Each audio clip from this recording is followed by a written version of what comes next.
Simply Cooking by MmmChef is brought to you in part by Findlay Foods, offering wholesale food distribution services in Ottawa, Kingston, and all points between since 1986. As an in-home private chef, my favorite service to do is a dinner party. I love bringing the restaurant experience to you.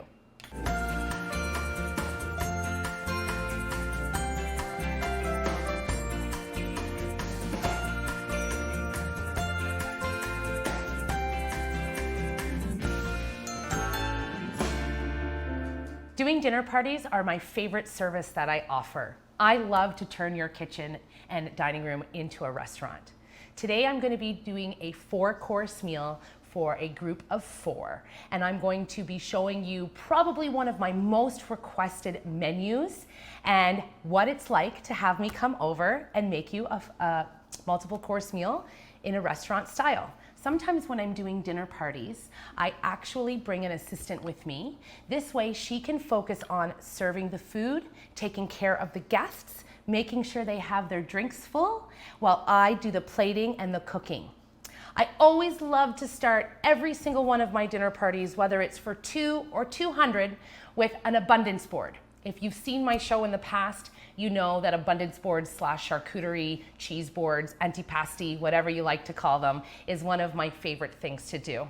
I've already set up a beautiful board here with some aged cheddar, some cured meat, some honeycomb that is ready to go. So my assistant Alyssa is gonna come and grab that so that my guests can enjoy while I get ready doing the rest of the meal. For the rest of the meal today, we're going to be making one of my most requested desserts, creme brulee, a risotto with wild-caught salmon, lemon, and fresh herbs, with some chicken for the one who doesn't eat seafood, and my favorite miso salad. I said that out of order, but you'll get the gist of it. I'm starting with my creme brulee, and I'm making a dairy-free creme brulee. So it's a little bit different than a traditional one, but it's the same idea. I've got a can of coconut milk here that I'm just gonna open and pour into my pot. I'm gonna get this on medium-low. I want the temperature to come up. I do not want it to boil or bubble. I just want it to come up below a simmer. So a creme brulee is a custard. So I'm going to be making a custard, but with coconut milk instead. But because the coconut milk doesn't have a high protein content like a real dairy would, I need a little bit of a thickener to help that along. So I've got some cornstarch I'm gonna be using for that. In this coconut here, I like to add a little bit of maple syrup. I've got sugar as well, but this imparts a really nice amber flavor. I've got some vanilla extract. I put that also right in here. And we'll give this a quick whisk. The coconut milk is a little bit solidified because it was cold, and the heat will help melt that and make it all nice and smooth. In my bowl, I'm adding 2 egg yolks that I've already separated. I'm adding ½ a cup of granulated sugar. You can use any kind of granulated sugar you have. I'm using white, but you could use coconut sugar or maple sugar, or even if you were a diabetic or a low sugar person, you could use a sugar replacement like a stevia. I'm gonna get my egg yolks and my sugar stirred. As you can see, this starts to come together really nicely. And the more that I whisk, the more that it comes together. This is a custard that will be thickened with this cornstarch. So what I like to do is I like to add a little bit of the cornstarch right to the egg yolk and sugar mixture. And then I leave the rest here in case I need more as I cook it. My milk is coming up to a nice heat. I'm just gonna get that a little bit higher. And my trick is that to temper, I don't know if you've ever heard that word before, but tempering is where you bring something up to a warmer temperature a little bit at a time. Because if I poured this hot milk mixture into my egg yolks without doing it a little bit at a time, I would end up with a bowl of scrambled eggs. And I certainly don't want that. Oh. Induction is super fast. That heated up really fast. So this is tempering. Adding a tiny little bit of the warm milk and mixing until it comes together and gets looser and looser. You see that? And then I keep going. I just keep adding little by little so that my eggs come up to temperature slowly and don't actually scramble. I think I'm gonna do one more. And I leave a little bit in the pot because now it's ready to pour back into the pot. And I keep whisking and keep whisking and keep whisking and keep whisking. I'm gonna turn this up just a little bit so that it can get a little bit warm. And as this comes up, it will start to thicken. If I see it needs a little bit more thickness, I'll add this cornstarch. I'll just show you how I do that. And what I'm looking for is for it to be nice and thick. While I wait for that to happen, actually, I have a little bit more time than I thought. I did make creme brulee in advance. It's setting in the fridge because this will actually take up to 3 to 5 hours to set. And we don't have that kind of time here. So we've got some extra creme brulees that the clients will get to enjoy later. The next thing that I'm doing while I wait for this is actually I'm going to be setting up my risotto. And risotto is something that people think is a really hard thing to make, but I find it really simple. So I'm gonna show you my simple way to do that. And it's also one of my most requested. So I thought it would be a great way to showcase a dinner party. I am going to chop up this shallot and garlic while I wait for my creme brulee to come up to temperature. And I'm gonna give this a really nice rough chop and get it nice and small. And then I'm gonna saute it in a whole bunch of olive oil. I have a special kind of rice here called arborio, which is an Italian short grain rice. It is full of starch, which gives risotto that creamy, velvety mouthfeel without actually having to add any dairy. Now, my garlic and onion is chopped up nicely. I'm just gonna give my hands a quick rinse, grab my whisk. Oh, and look at that. Look how thick that's become already. That was really fast. Check this out. Look how thick that is. It pours so nicely. It's a beautiful custard.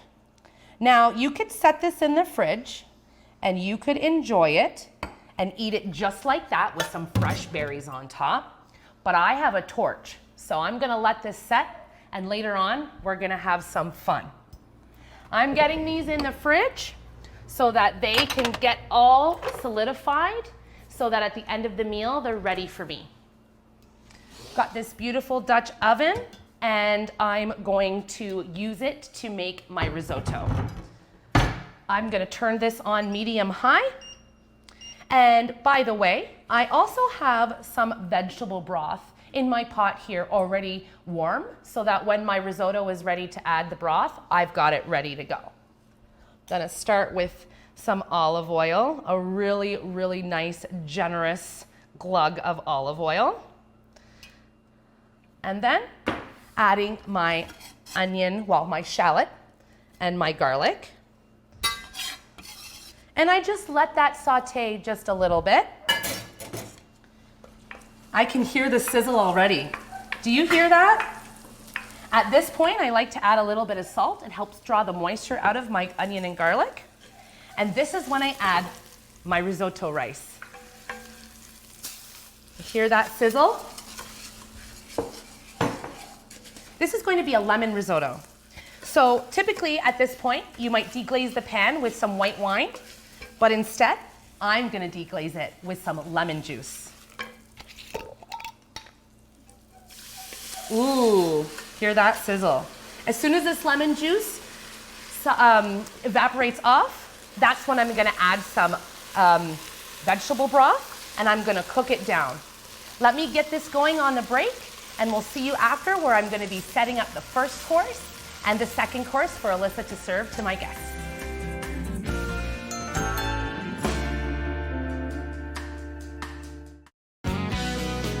This program is brought to you in part by Findlay Foods, providing wholesale food distribution services including gluten-free, halal, kosher, and many other products in the Ottawa and Kingston areas. Food and discussion go hand in hand. Join the conversation on Instagram at MmmChef. Send us your questions. Tell us what you think. Tell us what you like to make. Maybe even send a picture of your own culinary creations. Good food, bringing people together for centuries.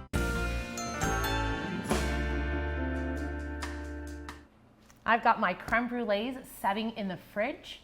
I've got my risotto going. Perfect time for me to add some liquid. This is exactly what I wanted to show you.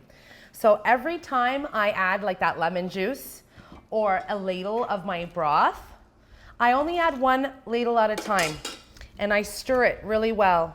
I've got this on really low to medium heat, and in between each ladle, I actually let it get really dry. So this will need a couple minutes before I add the next ladle.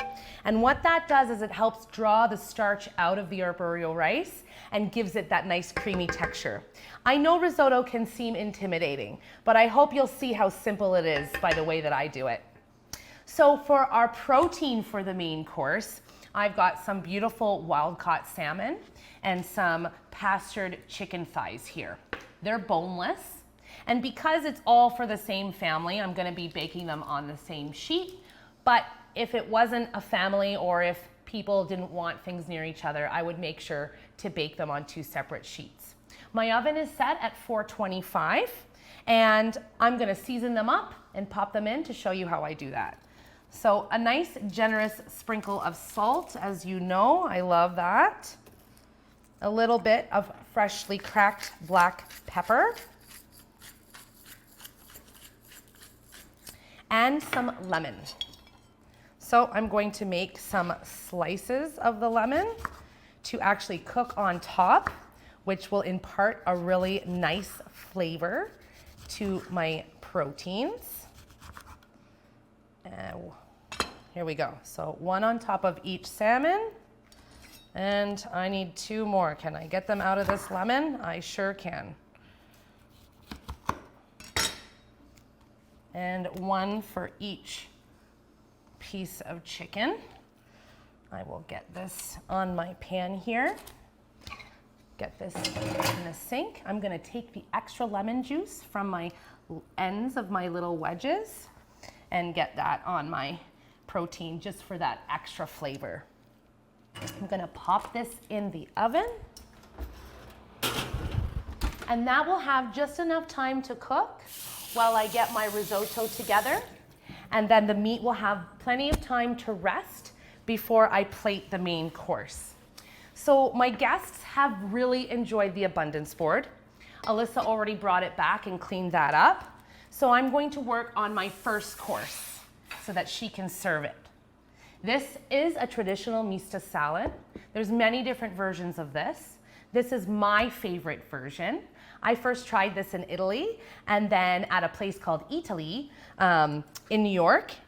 And I have been making it in many different versions almost weekly ever since. And it's definitely one of my most popular salads that I offer. I've got some beautiful green leaf lettuce and some beautiful red leaf lettuce. I've already washed all this and spun it in my salad spinner. And then what I love about this salad is the nice bitterness that comes from my radicchio and my endive. Now, of course, if these are not something that you can find in your grocery store easily, you don't have to use them. You could use something like an arugula, which would give it a nice bite, just like this radicchio, instead of having to buy the radicchio. And the endive is really crunchy and doesn't really have much flavor, but I love the crunch and the look that it imparts. So I've got my radicchio. And for my endive, I'm gonna cut the end off, which will help all my leaves come apart. Oh, there's a little brown leaves in the middle, so I will not use those. We don't waste anything around here. So even though this endive isn't perfect in the middle, I'm still gonna make sure that I use the outer leaves. Some people may like to add some thinly sliced red onion or shallot to this salad.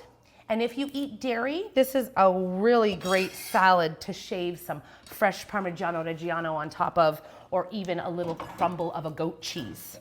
But I'm just gonna leave mine as simple as possible today.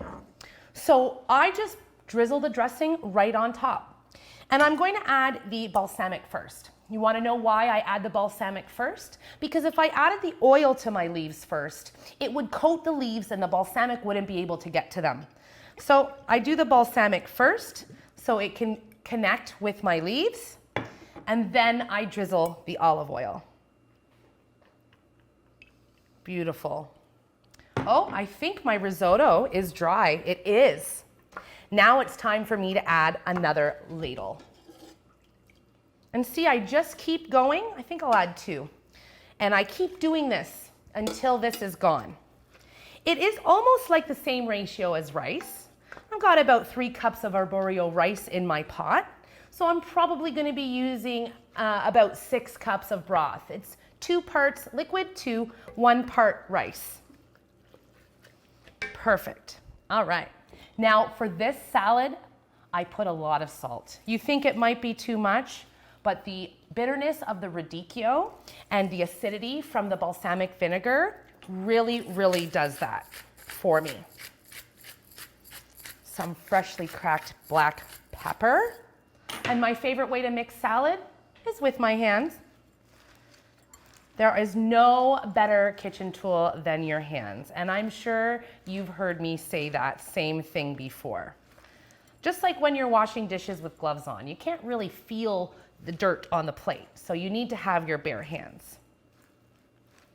Looks like my dinner party guests are enjoying a lovely glass of wine, and they are ready for their first salad course because they just sat down at the table. This is beautiful. I'm gonna get this on the plate, and Alyssa's waiting perfectly for me so that she can take this and serve it to my guests while I finish my risotto and my creme brulee.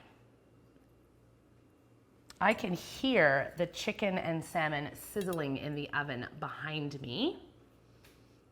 Look how beautiful that is. Let's make sure they're all even. So this is the point where you might want to shave some Parm cheese, but I instead am just going to add a little lemon wedge. This will help tie the flavor of this salad right in with the lemon risotto. Perfect. It is plated and ready to go. Alyssa's gonna grab this tray and she's gonna serve the first course to my guests. I'm gonna get this board all cleaned up and I'm going to keep working on my risotto. And when we come back from the break, I'll have my creme brulees, my torch ready to go. I'll plate up this beautiful main course because my chicken and my salmon will be already taken out of the oven, resting for me. And quickly before we go, I think it's time for me to add another 2 ladles. 1, 2. See you after the break.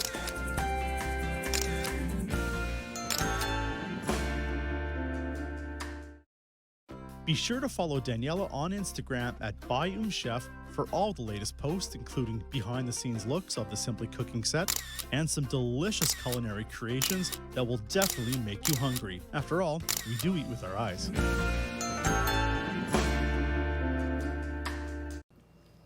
Look at my beautiful risotto. It has thickened so nicely. All of the broth has been absorbed and it's really creamy, even though I didn't add any dairy to it. I took my salmon and my chicken out of the oven. It's been resting. I'm gonna show you how I finish my risotto and plate it up so that my guests can get to their main course. I've got some fresh parsley here that I love to add to the end of the risotto. You can use whatever herbs you prefer. I've done this with basil, of course. I've done it with dill, is really nice. And mint actually works well as well. Pour this beautiful parsley in my pot. Check that out. Now it's littered with beautiful little green specks and is more pleasing to the eye than just a plain white background. Alyssa's just cleared the salad plates for the dinner party. So let me get the main courses plated so she can get these out and I can work on that creme brulee. Nice little bit of risotto in the middle of every plate. We eat with our eyes first, so I always try to make an effort to have the plating be pleasing to the eye. Look at that. I'm gonna take my beautifully cooked salmon, and we have 2 people having salmon and 2 people having chicken. Awesome. I also like to make sure the plate is nice and clean. So I see a little speck. I'm just gonna wipe that up. And here we go, Alyssa. Main courses are ready. Get rid of that. And for the pièce de résistance, I've got my creme brulees in the fridge, but I always make an extra one because while they're enjoying their main course, I wanna make sure that it is set and ready, and I wanna show you that awesome crack. Now, I have this professional style torch, which works great, but I also have this mini, non-as intimidating torch. You can get this at most hardware stores. Or if you have a gas oven and you have a really good broil setting, you can use that for this type of thing as well. So I've got my creme brulee. Do you see how jiggly and how it's set really well? That's the cornstarch in there. It's done a really nice job of setting for me. I'm going to sprinkle a really thin layer of sugar on top. You need to use granulated sugar for this, so a maple syrup or a honey wouldn't work, but a brown sugar or something like that would work. And I'm gonna use the big torch. Check that out. Look at that sugar caramelize. I think I might have to do it one more time. Oh yeah.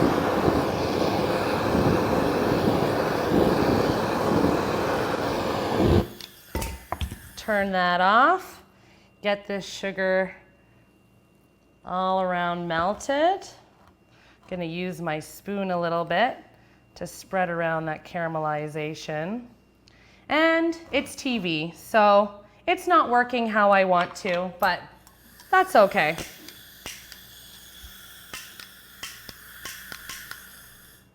Oh my goodness. Just like in real life at a real dinner party, you run into issues in the kitchen. That guy seems to not want to work for me. So we're just gonna pretend that the whole top is torched, unless I can get this guy to work. Oh, I can. So see, on a smaller scale, he works just the same, or she, and it will caramelize for me really nicely. It just will take a little bit more time than the big one. But it actually might be safer because I'm not burning the sugar. Everyone in the dining room seems to be enjoying their main course really nicely. I'm letting this sugar set. Do you hear that? It's crispy. So for my clients, I will add some strawberries on the side. And what's wonderful about having me over to do a dinner party is we do the cleanup as well. So once I serve this dessert, Alyssa is going to take over. She'll be cleaning up after me, doing all of the dishes, putting everything away, and staying until the clients ask her to go so that they can enjoy their own dinner and they don't have to do any of the cleanup after. We do groups as small as 2 and all the way up to 36. So your party can be taken care of so that you can enjoy the meal. Now my favorite part, giving this a test and trying it to make sure that it's good enough for the clients. Did you hear that smack? And look at that creaminess. It's so nice and jiggly and creamy.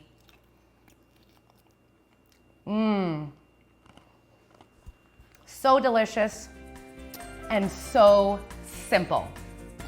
We'll see you next time, and I'll get these creme brulees all ready up for the dessert for my clients. Happy dinner party.